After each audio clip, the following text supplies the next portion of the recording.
with our biological fathers have an effect on how we relate to God as the Heavenly Father, and ultimately how we relate to the men of God under whom we submit as a father.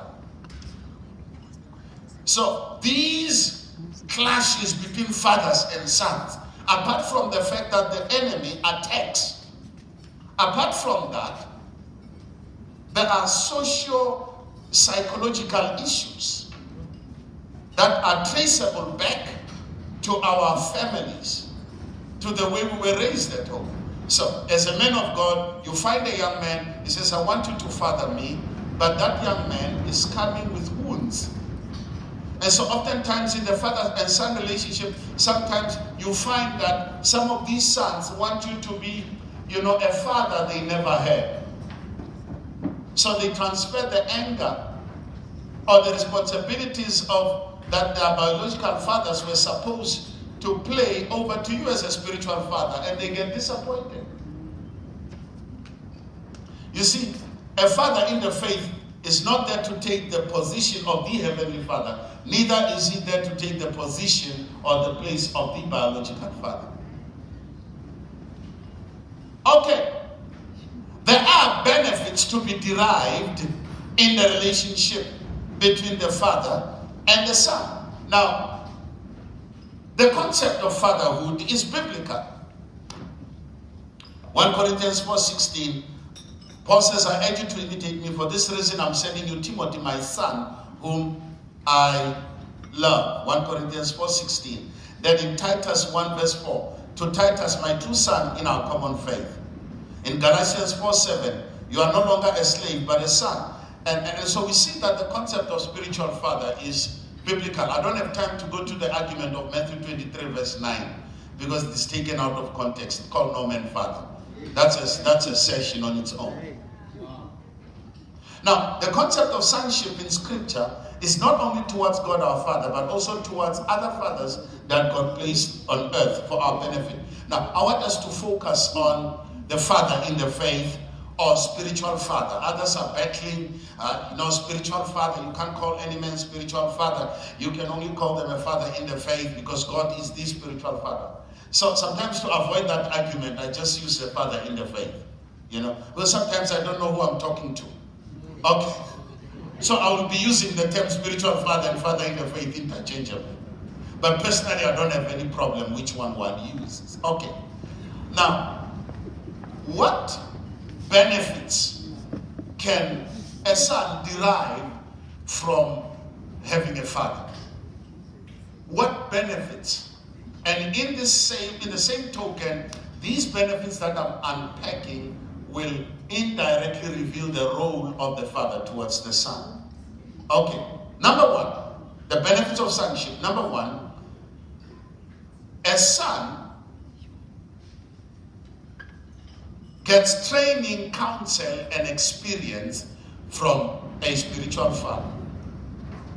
That simply means, indirectly, that fathers must provide training, counsel, and experience to the son. So the first benefit, and I'm not, listing them chronologically.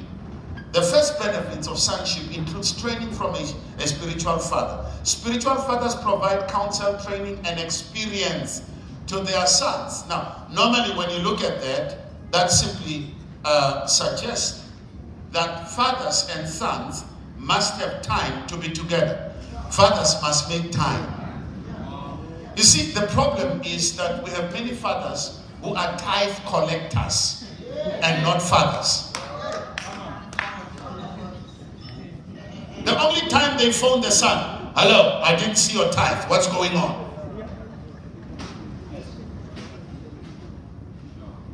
So that is why, the father and son relationship, some go into it with the wrong motive. The many sons I have, that means more time. So the motive is wrong. So that is why there are fathers who recruit sons. They go around with cards. If we provide a covering, if you can call me. We will father you. And they don't go to everybody. They go to the one, they look at how he's dressed, and they look at how they drive, and they calculate in their mind the tithe here would come handy. That's wrong. You don't recruit sons. The father and son relationship, it's a heart-to-heart connection by the Spirit of God. And being a father means responsibility.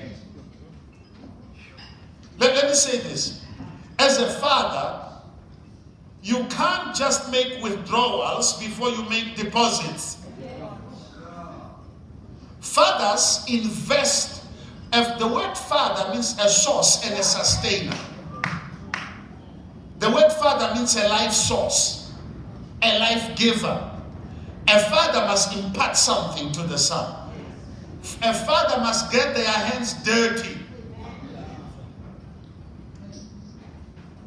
Sometimes the tithe that sons pay to their fathers is like a joining fee, a renewal membership fee every month. What are you doing? Do you pray for them? Do you care about their ministry? Do you provide training for them? Do you have time for them? Jesus, as a spiritual father over the 12, he had time to teach them. He had time to train them. He had time to eat with them. As a father, do you have training programs for your sons?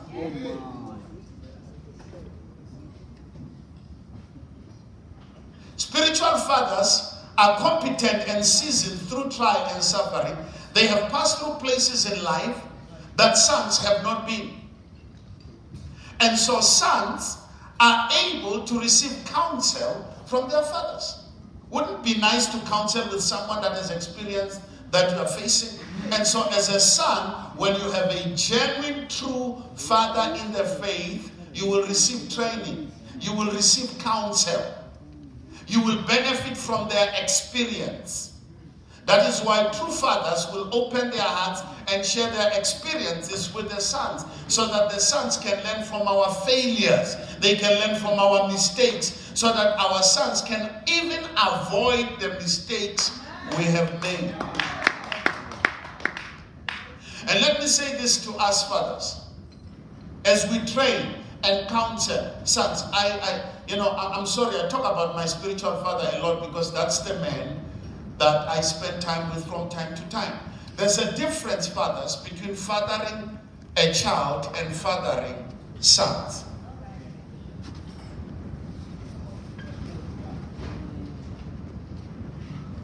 When you father a child, you always give instructions. You always command and you want compliance. But some of the sons that we are fathering are no longer children. They have become matured. They have other sons as well. They are fellow ministers and fellow apostles, and we don't relate with them from up down. There's a sense in which they are fellow ministers and fellow apostles. And sometimes we give them counsel. Sometimes we need to hear their point of view. You know, the way my father in the Lord operates with me is this. Sometimes when I go to him with a matter, he does not counsel me, he coaches me. He said, Ben, I know you have the answer. He said, I need to guide you to arrive at the right answer and the right conclusion. When the Lord gives him a word, he will give me the word. Sometimes he will sit there and say, son, what is the Lord saying to me, to you? What is God saying right now in this season? What are you teaching in your church? What do you sense God is saying in the body of Christ? You can't ask a child that. And sometimes we as fathers, we become so insensitive, we even embarrass our sons that are mature because we are fathers.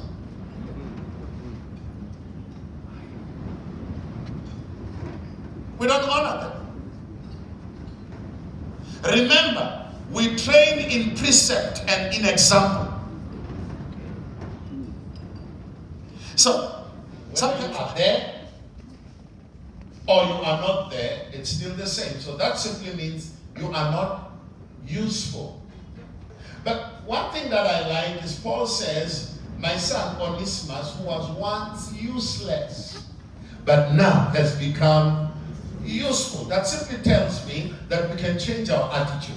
That simply tells me that being useless is not a permanent It simply needs a change in an attitude. Now, we said that liabilities are people who have embraced the membership mindset that simply wants to consume or to benefit from the local church without reciprocation. And these people are very much like children, because children in the natural don't contribute anything, and yet they receive all the attention. You know, the parents buy milk, the parents buy pampers, the parents do, all they do is cry. But we said there's nothing wrong with that, because being a child is one of the stages of development. So being a child is not a problem, but remaining a child is a problem. Children must grow and mature, and when a child grows and mature, the more the child grows, the more responsibilities they take. They take even responsibilities, and they contribute to the well-being of the family. Are we together so far? And so liabilities are likened to people in the church, or people in the church who are just members, and they just come to church to benefit from the church, and they don't contribute, they don't grow to the point where they contribute, are likened to liabilities. We also said they can be likened to parasites. That's a heavy word, but that's the truth. Because they're not contributing, they're just consuming everything. On the other hand, assets are contributors. Assets add value. Assets are the ones that make the church tick. Assets are the one that makes the church move forward. Assets are amongst the tithers. They're amongst the prayer warriors in the church. They're amongst those who serve in various departments. They're amongst those who give. Hello? They're amongst those who serve in various departments. Those are assets. Those are adding value. They're amongst the people who bought into the vision of the house and they partner with the men of God to fulfill it. Those are assets. Those are the people, if they are not in church, then you can feel that somebody is not around. Their effect, their presence or absence can be felt because they add value. Amen? So, we spoke about the membership mindset, which is the liability mindset. This is the mindset that comes to church and relates with the church for what the church can do for you. The church must pray for me. They must bury me. They must visit me in hospital. Me. So the focus is me. And the focus and the mindset of consumerism is the mindset that says the church exists just for me. It's all about me. I go to church for me. The pastor and the church must do everything for me. Now that mindset does not contribute to the vision. But the asset mindset is a partnership mindset. These are people that says, of course I will have membership benefits to enjoy in the church because I'm a member. Of course my pastor will pray for me. Of course he will bury me. Of course he will support me in times of trouble. However, I'm not just going there to benefit, but I'm going there to contribute. And the question they ask is, we have a vision. And in this vision, what can I do to contribute? And these are people who avail their time, who avail their talents, who avail their treasure to serve the vision of the house. These are people that contribute. Partners are contributing members. And we said this. Membership in itself is not an end. Membership is not an end in itself. It is a means to an end. Membership gives you a sense of belonging in the local church. It is biblical. And there are benefits for being a member. And it's not a problem enjoying them. But if you make membership an end in itself, then you will become a liability because you will just sit in the church and enjoy the benefits without contribution. Hello? So, if you relate with your local church only at the level of membership and you don't grow into partnership, then you become a consumer and not a producer. So God's design is that you become a member. It gives you a sense of belonging. And of course, there are benefits of membership which you must enjoy. But don't make a membership an end in itself. You belong as a member in order to partner with the men of God to fulfill the vision. You are not the main reason why the church exists. The purposes of God are the main reason. So don't make yourself the main reason why you belong to your local church. You belong through membership in order to embrace the common corporate cause or goal and partner with the men of God to fulfill it. Okay, I just thought I would share that just for those of you that were not there to connect. Now here's the second question. Here's what we want to look at in this service as we kept this up. How do I become an asset in the local church and in God's will? How do I move from being useless into becoming useful? How do I become an asset? Now, there are several points, and I will select just a few in the interest of time. Because you see, I'm trying to teach you what takes me 6 Sundays to cover in my church. Because I teach in series, okay? But I will take just a key and then summarize, and then we move forward so that we can get something. Number one, how do I become an asset? Number one, be planted in God's house. Be planted in your local church. That's where it starts.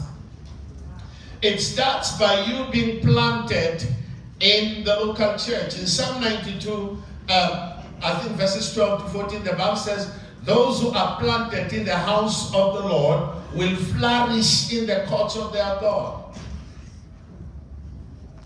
Those who are planted in the house of the Lord. Not spiritual mavericks. Not those spiritual vagabonds who hop from one spiritual hotspot to the next. Not believers, who are roller coasters, who are rolling stones, who are like a tumbleweed that is blown by the wind. But believers that are stable, believers that are found in a local church where God has called them, believers who are planted and develop roots, believers who are stable. What does it mean to be planted in the local church? It means, the word plant or planted means to fix firmly in a place. It means to station a person. So, to be planted in the local church, therefore, is to develop spiritual roots, to be stable, and to abide in the local church where God has placed position or station you so that you can grow, blossom, and be fruitful. The word planted conveys the meaning of being stationary or permanent. When something is planted, it does not move around. It is in a fixed location. Of late, many believers change churches like they change socks. You don't wear your socks 2 or 3 times. In a year, they change 4 churches. Hop from church to church. They go to this man of God. You are my father. You are my father. I've never met a man of God like you. 3 months later, they get offended, and then they leave the church. They go to another church. You are my father. And then they get offended. Now, I'm not saying that God cannot move people from one local church to the next. There's a way God do it. The Holy Spirit is the administrator of the church. The people belong to God, and God, by His Spirit, can lead people from one local church to the next. But I'm addressing a mindset of instability, a mindset of vagabondism. A vagabond spirit is a curse. It is a wandering spirit. If you have the spirit of vagabond, you don't stay in one local church. As a matter of fact, the spirit of vagabond is not only confined to, a local church. If you have a vagabond spirit, you don't keep a job. You keep changing jobs. You keep changing relationships. You move into a new neighborhood. After a year, you want to move to another neighborhood. It's a vagabond spirit. You are never stable. And so there are believers who are spiritual hoppers. You can never be an asset as a spiritual hopper because you will have no vision to identify with. You will never be able to bear much fruit. You see, for a tree to bear fruit, it has to be planted, it has to develop roots, it has to grow, it has to be watered, and then it has to bear fruit. You can't have an asset that transplants itself from time to time. What kind of an asset is there? You can't have an asset that cannot be trusted. Because stability translates to trustworthiness. It translates to faithfulness. It translates to people you can count on as a pastor. To be an asset, you must be planted in your local church. Don't be a church hopper. Make a decision to stick it out. Be an example of what it means to commit your life, not only to God, but to a particular local church. Don't date your local church. Marry your local church.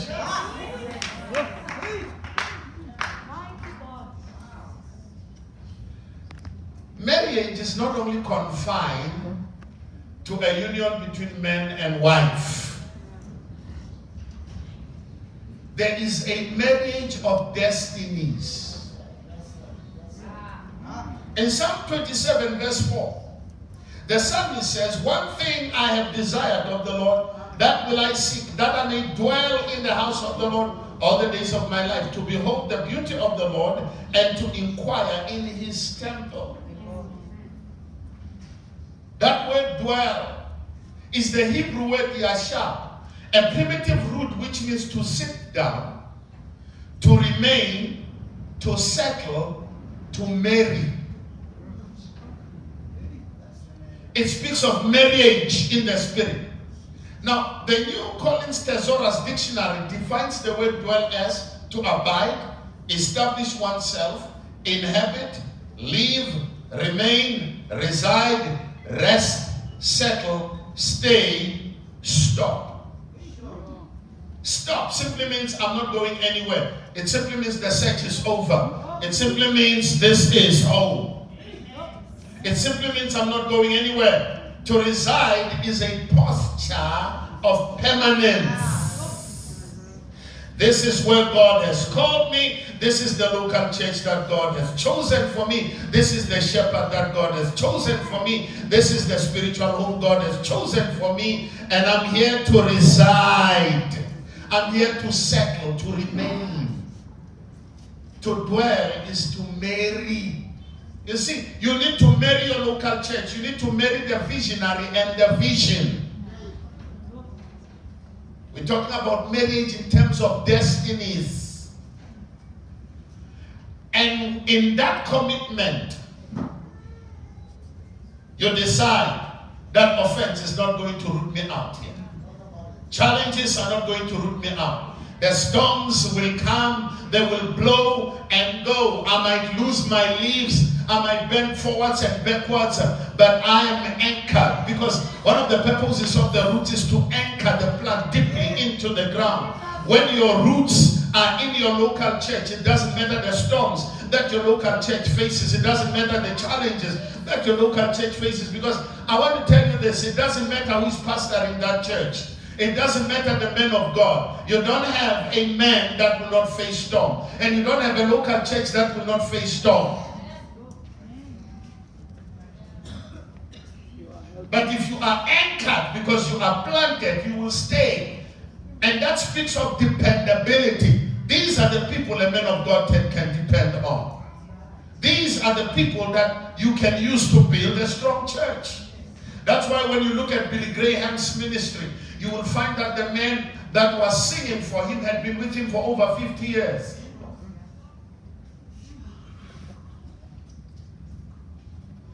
Us as pastors, if we were to look back at the people who started the ministries of the church with us, you'll find that most of the founding members are no longer there. What happened? They were never planted. They allowed certain things to root them out. So number one, to be an asset, be planted in God's house. Tell your neighbor, say, neighbor, you need to be planted. So the planted dwell in the local church regardless of what happens. Be loyal by being planted. Don't be a church hopper. Make a decision to stick it out. Be an example of what it means to commit your life not only to God, but to a particular local church and its vision and mission. Number two, the second point of being an asset. So number one, we have established the issue of stability, because you cannot build a church or an organization with people that are not stable, with people that you are not sure whether they will be here tomorrow or not. So stability is the key. Number two, embody your church's vision and become a partner. Embody your pastor's vision and make it your own. You see, it is the vision of the local church that will help remove attention from you to the bigger purpose. Because oftentimes we come to church because we need healing. We come to church because of felt needs. Now, God sometimes uses our felt needs, and it could be a felt need that you had and you come to church because you needed a job, or you needed to be healed, or you needed counsel and so on. God uses the felt need to bring you to a particular local church, but that is not the main reason why He brought you there. He may have used the felt need that you had, but once you go into that local church and your felt need is met, there is a reason that goes beyond you as to why God has taken you there, and that is the vision of the house. Oftentimes we have many people becoming members of our local churches, and they don't know the vision of the local church. You know, in most local churches, normally we as pastors, you know, Habakkuk 2:2 says, write down the vision and make it plain on tables, that you may run who reads it. You see, the purpose of vision casting is so that the vision can move from the visionary to the visionless. The purpose of vision casting is so that a vision that first of all existed in the heart of God, and it was imparted to His servant, and it became a shared vision between God and His servant, can now become a corporate vision. The purpose of vision casting is so that the vision can move from the visionary to the visionless.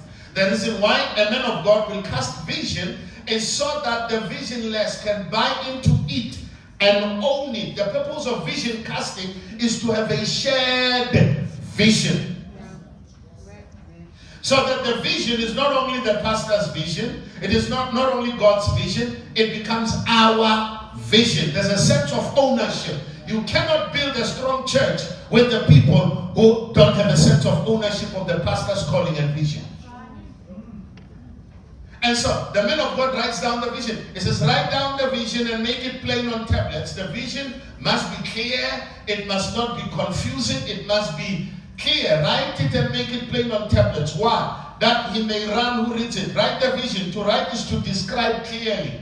You must describe clearly the vision or the revelation you have from God. The purposes of God concerning that local church or ministry. Now, the vision must be written down. And the reason why it must be written down is so that you can make it plain or clear. And the vision must be clear. It must not be vague or confusing. It must not be general but specific. And when the vision is clearly communicated and articulated, it helps members to buy into it and make it their own. Because a shared vision creates a platform for vision ownership. And vision ownership fosters partnership. Now, it says, write down the vision and make it plain on tablet that he may run who reads it. So, the reason why the man of God writes down the vision is so that it may be read. And in most cases in our local churches, we write down the vision on the banners and we put them in front for everybody to see. And here's what I have seen. Many believers will even take pose for pictures on the banner where the vision is written without even reading what is written there. They think those banners are meant to decorate the church. No! It's the man of God writing down the vision so that it may be read. And the Bible says so that he may run who reads it. Once the vision is clearly articulated, it must be read. And when the vision is read, it produces a reaction. Whoever reads the vision must run. Now the Bible doesn't say which direction they will run, but there are two possibilities. There are those who will run away from the vision and those who will run with the vision. And those who run away from the vision are those who don't buy into it. It's not a problem. Let them go and find another place with another man of God where they will connect to the vision. But those who buy into the vision and run with it are those who own the vision. So number two, to be an asset. Let's sort out the issue of vision. Because when we talk about contribution, we are not just talking about housekeeping. We are not just talking about, a pastor having his salary paid, the lights. It's part of that, but it goes beyond that. And it is about the purposes of God. You see, when you buy into the vision of the house, then you will understand why you need to pay your tithe. You will understand why you need to attend a prayer meeting. You will understand why you need to give. Because you will understand that it's not about your pastor. It's not about his wife. It's about the purposes of God. Now let me ask you a question. You've been a member of your church for 5 years now. Do you know the vision of the house? Can you clearly articulate the vision of the house? I know you're one of the elders or board members, but do you know the vision and the mission of the house? Can you clearly articulate it? You see, the problem in the church is we have elders who don't even know the vision. We've got leaders who don't even know the vision. They can't clearly articulate it. You see, the vision is the basis of unity. The vision is the rallying point. The vision is the common goal. That's why, because of a common vision, we can achieve unity in diversity. Because unity is not necessarily sameness. Unity is not necessarily uniformity. We can achieve unity in diversity. Why? Because we have a common corporate goal of vision that causes us to focus away from ourselves to the common goal. And that's what brings us together into the same local church. From different buy into the vision of the house and own it and become a partner. What is a partner? What is partnership? Partnership is associating with someone in a common undertaking. Partnership is when two or more people agree to work together to accomplish a common goal. And buying into the vision of the house make you a partner. So once you become a partner, you embrace a common goal. Your pastor's vision is no longer his vision, it is our vision. Your language changes from him to us. It changes from them to us. His calling becomes your calling. His vision becomes your vision. His passion becomes your passion. And then the next question is, because one of the elements of partnership is that partnership requires shared contribution. Also, partnership means shared equality. Partnership requires shared commitment. So, partnership is shared purpose. We share the same purpose. We are railing around a common goal. So the next question is, so because in any partnership, the partners must put something on the table. It's okay, even if this is the only point I mentioned and I quit, that's fine. In partnership, every partner puts something on the table. There is no partnership without contribution. All the partners, even in business partnership, those who are in partnership put something on the table for the partnership to work. So once you buy into the vision of the house and you own it, you become a vision co-owner. Then the next question is, what are you putting on the table to contribute towards the fulfillment of the common goal? Contribution comes in. But you see, if you don't know the vision of the house, you will not understand contribution. Because belonging to a local church is all about you being prayed for. It's all about you getting a breakthrough. But the moment you embrace the vision of the house, which is the ultimate goal, the reason why God put that local church there, it removes the focus from you completely into the heart of God. So the question is, what can I contribute? What can I put on the ground, on the table, to partner with my pastor to fulfill the vision? That makes you an asset. Someone would say, I have administrative skills, Pastor, I'm putting it on the table. Someone says, Pastor, I don't know how to preach and to teach just like you do, but I'm so anointed to make money. I can close deals, Pastor. I'm an international businessman. I know how to make money. I have creative ideas for wealth. And so, I may not know how to preach. I may not know how to sing in the choir. That's not the way I'm wired, Pastor. I can only sing in the congregation without the microphone. But Pastor, I'm anointed to make money. And that's what I'm putting on the table. I will sponsor the gospel. I will sponsor the work of God.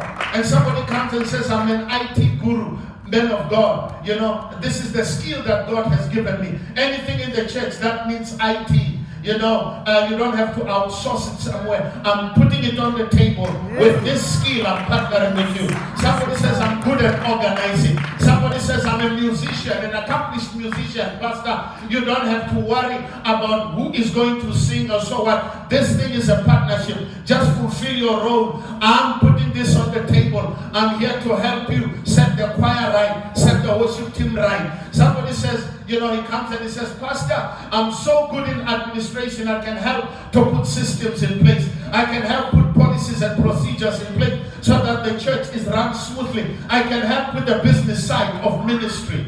This is what I'm putting on the table. All of a sudden, you have a man of God who carries the anointing from God. He has all these human resources around him with different giftings that are partnering with him in order for them to fulfill a common vision. It's like a physical body. My physical body, your physical body works in partnership. As I'm standing here, every part of my body is preaching and teaching this message with me. Every part of my body, you see, it is a system that works together.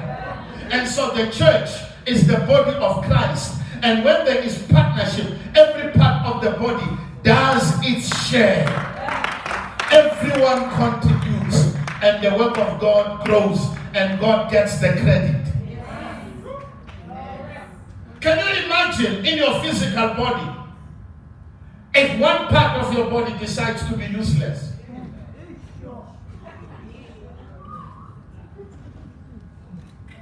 One day your nose decided, I'm not going to function. I'm just going to be in the body, but I'm not going to work. I will go with you wherever you go, but I'm not going to function. What's going to happen to you? You're going to die, man. Or your legs decide, I'm not going to work today. I'm tired. I'm off. I know you want to go to work, but I'm not going anywhere. What happens if your brain decides, I'm not functioning? So you notice that your body is a system that functions in partnership with other members of the body. The church is like it's the same. Ephesians 4, the Bible says, when every part does its share, it causes the body to grow. Are you playing your part? Are you a contributing member? Are you enjoying that supply? Are you supplying something or anything into the body? Because if you are not, you are affecting the body. Even in the part of the human body, you see the visible members of the body. But there are other visible members of the body, invisible members of the body that you can't see.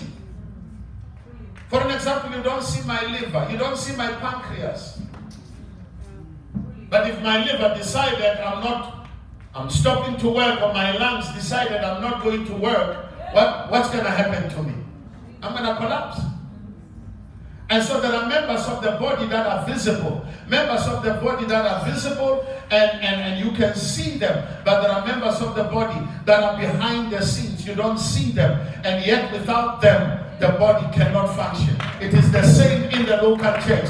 There are people in the choir that stand here and sing. There's a man of God who stands here and preach and teach the word. There are people whose ministry is visible, but there are people who are behind the scenes people. Without them, you don't know. You see this conference happening. There are people who have never held the microphone, but they are behind the scenes people. They are the ones that make sure that this conference is possible. People that pray for it. But they are as important as those that are visible. That is why partnership involves equality. That simply means every partner is important, is equally important. There's no useless partner. There are no partners that are more important than others. We are all important in that we all have a role to play to fulfill a common vision. The question is, are you a partner? Because without partnership, that simply means you have not embraced the vision of the man of God. And if you have not embraced the vision of the man of God, you will always talk about him and us. When you are a partner, you contribute. My last point. How do you become an asset? I actually have 12 points. I'm giving you the third one. Each point is a message on its own. The third point is be a pillar and a burden bearer. Sure. You see, this is connected to being planted. Being planted speaks of stability. So to become an asset in the local church and in God's kingdom, you must become a pillar and a burden bearer. What is a pillar? The word pillar means to support. It means to hold up, to carry or to bear weight, to lift up or to relieve pressure successfully. A pillar is also described as a vertical support, a column that is necessary to hold up a building. Pillars hold up the structure. Pillars carry the weight of the building. We need believers who are pillars in God's house. You know, there is something, in the scriptures. Remember Samson? When Samson was captured and, he lost his eyes and he was imprisoned, and the Philistines gathered together into their auditorium to celebrate Samson's demise. And the Bible says there were about 3,000 people, so it was a huge auditorium. And they sent a young boy to take Samson out of his prison cell so that Samson might entertain them. But the Bible says, but the head of Samson began to grow. Now here's the point. Samson said to the young man, take me to the pillars. I want you to see something about this. Take me to the pillars. And I'm sure I can imagine the young man took Samson and he says, Samson, this is one pillar. And he says, okay, where's another one? And he says, this is another pillar. Just two pillars. And I can imagine Samson might have said to the young man, you've been so kind, run for your dear life. Run as fast as your legs can carry you. Because something is about to happen. And Samson connected with the Lord. And he says, avenge me for my eyes. And he pushed those two pillars. And the whole building caved in. And everyone died, including Samson himself. And the Bible says Samson killed more than any number he had killed in his ministry. But here's the key. He located the pillars. Here's the principle. Here's the principle. When the enemy wants to destroy God's work, he targets the pillars. Why? Because believers who are pillars are believers that are strategically placed by God, are believers that carry the weight of that ministry, are believers that are so much of an asset, they carry the weight of that ministry to the point that they become the enemy's targets. Pillars relieve pressure. They carry, they support, they hold up, they bear the weight. Pillars are load bearers. So in any building, any physical building, the pillars are an asset. Because without pillars, the building will cave. The building will fall. The building will be destroyed. And in any local church that will be strong, there has to be pillars. Pillars are assets.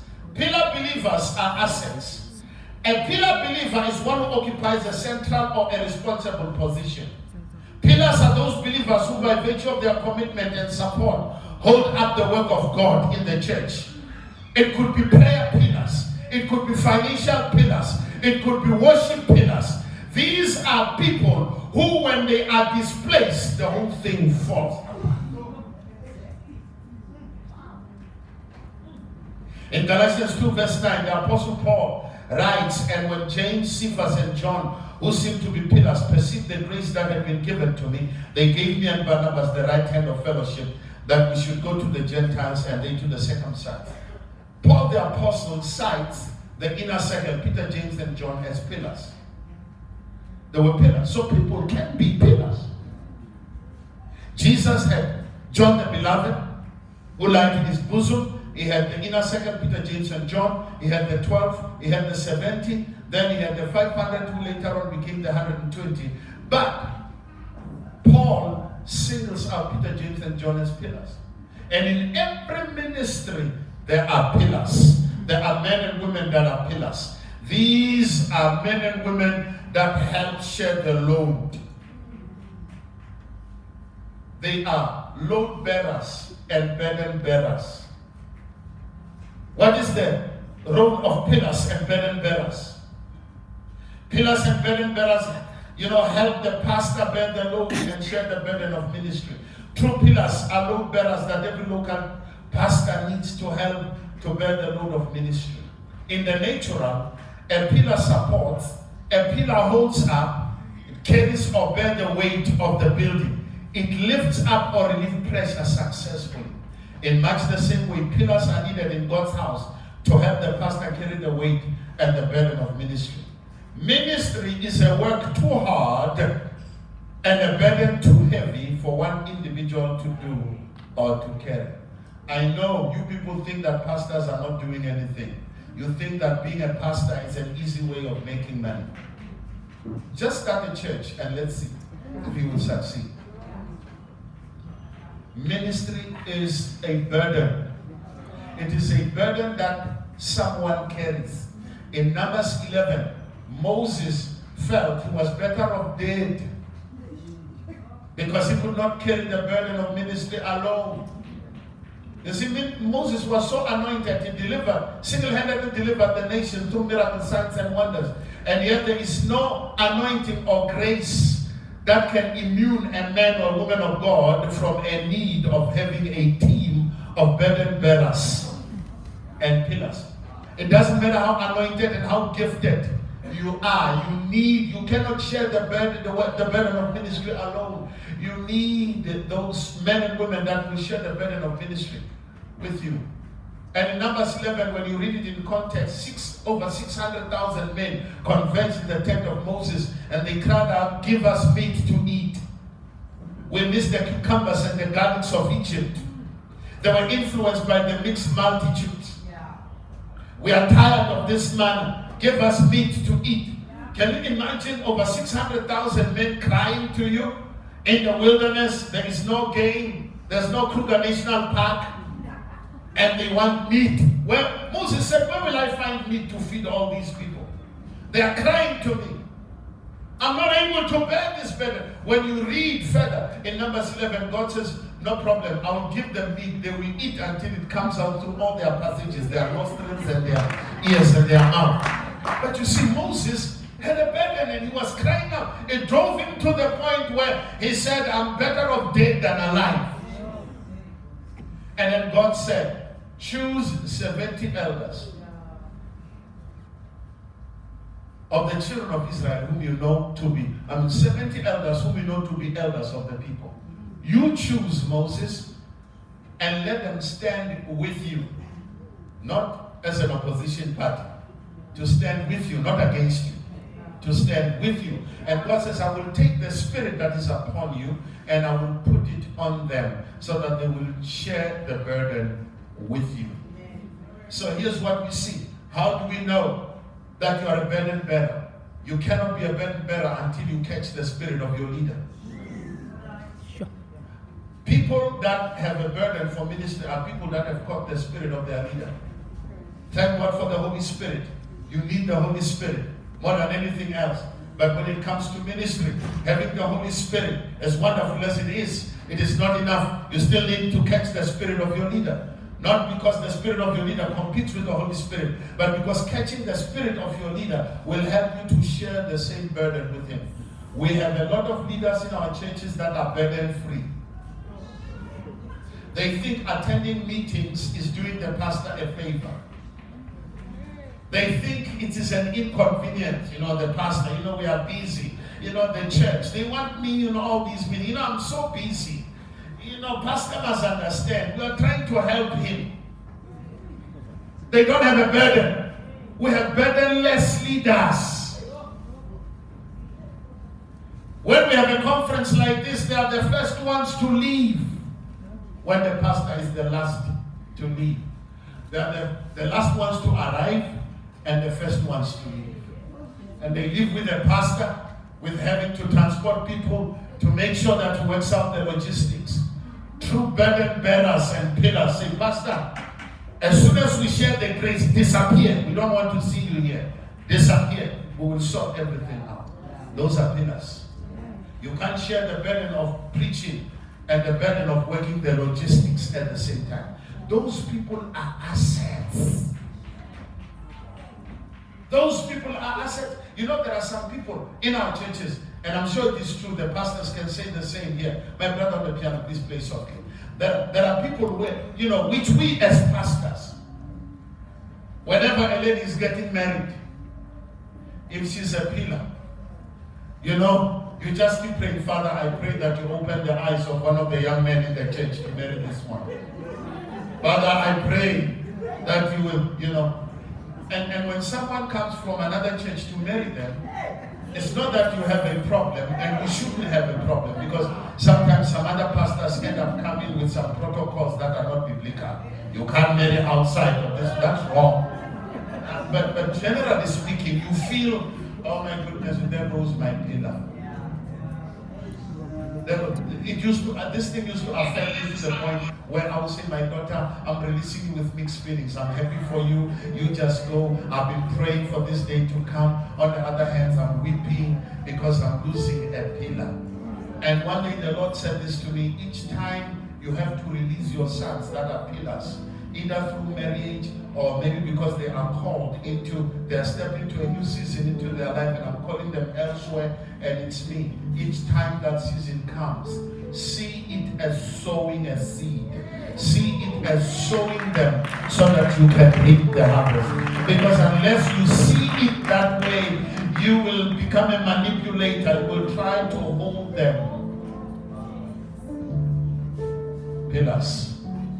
When pillars leave,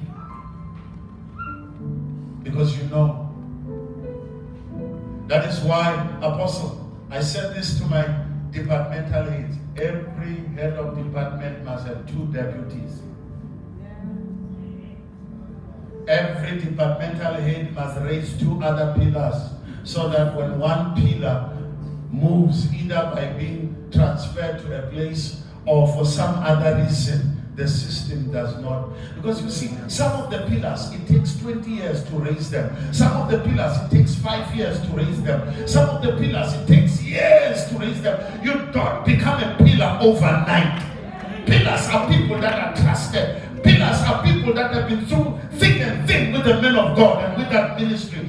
Pillars are people that have been there and losing something. I remember by 1996, 97, 98, I had to go to a music school because my ministry is so connected with music. I had to go to music school to do piano. I did it up to grade 6 because, you know, I just couldn't help it. And I saw this young man, he was playing a 145. You know, those of you that are in music playing piano, you understand what I'm talking about. 145, and he will come to me and say, help me with passing chords. You know, and I'll teach him about, you know, augmenting and diminished chords and all those things. And there were times where I would sit and play in the church and then I will show him, then I will take him, he had a good heart. And then I took him to school. Today, he's one of the best, the most accomplished pianists. And I must also give credit to Pastor Solimatang, because Pastor Solimatang came to our ministry and he was our music director for 5 years, and he helped to polish that young man, to put into that young man before he was released to start a church. He was with us. That young man today is a pillar, and I've said to him, raise other pillars. I know when I'm standing in the pulpit, that young man, you know, he connects with me in the spirit. He seems to know which chord to press. He seems to know when I'm about to worship. He seems to know when I need to go into the realms of the spirit. Because sometimes I say, people, we need to upgrade. There's a revelation that's coming. I need people to be upgraded. And he seems to send me into the realm of the spirit, and I'll begin to worship and sing the song of the Lord. And when I land on the right place. That young man is a pillar. But it didn't come a pillar, I invested. Some of you came to this ministry broken, no scent. Your body was itching all over. The man of God dusted you up, cleaned you up, cast out devils, taught you the word. gave you a suit, gave you some shoes, gave you pocket money, raised you up. Today, you are a businessman of note. You are a multi-millionaire. You are a pillar financially. But instead of becoming a financial pillar, you disappear. Our churches in the townships have become academies. Because we believe in you when you were a non-entity. We believe in you when you had not driven a Mercedes-Benz. We believe in you and we raise you up and we invest in you. And then all of a sudden, when you have a tender, you become a big businessman, you go somewhere in town and you leave us in our tents. And then you come next time and you say to some of the members of the church, you guys, you have not built yet. Let me just cut it off here. Let me cut it off here. Pillars and burden bearers are assets. And let me challenge you. I dare challenge you to become a pillar. I dare challenge you to become a burden bearer. I dare challenge you to relieve your pastor of pressure. I dare challenge you to be indispensable. I dare challenge you to be a second mind person, to be a person of excellence. We need pillars and burden bearers, because pillars and burden bearers are assets. Are you an asset? Are you a pillar? Are you planted? Are you a son in the house? Have you bought into the vision of the house? Do you own the vision? Do you talk about us, or do you talk about him and them? Father, we thank you. We give you praise. We give you glory. We give you honor.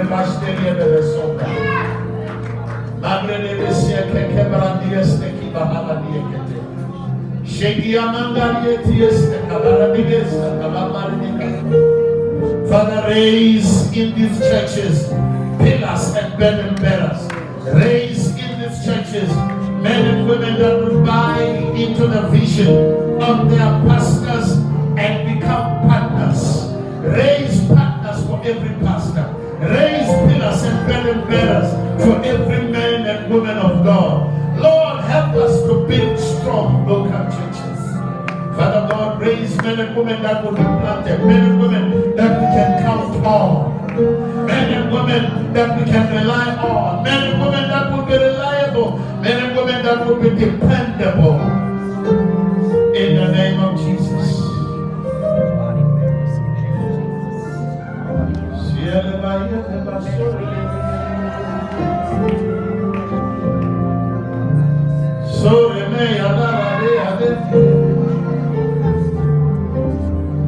Wow. Yes, the key brothers are here.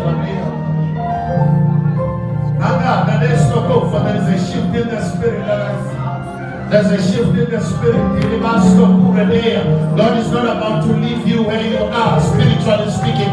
There is an upgrade that is coming. There is a shifting that is coming. There is a shifting of attitude. There is a repositioning that is happening in the realm of the spirit. There is a realignment that is taking place in your life right now. You will never be the same again. You are moving from being useless into becoming useful. In the name of Jesus, you are moving from being a liability into becoming an asset. You are going to become a person that your pastor can count on, that your pastor can rely on. And many will look at you and say, he has changed. She has changed. She's a different person. May the Lord richly bless you. May he establish you. May you become a blessing to your pastor. May you become a blessing to the kingdom. May you become a blessing in the name of Jesus.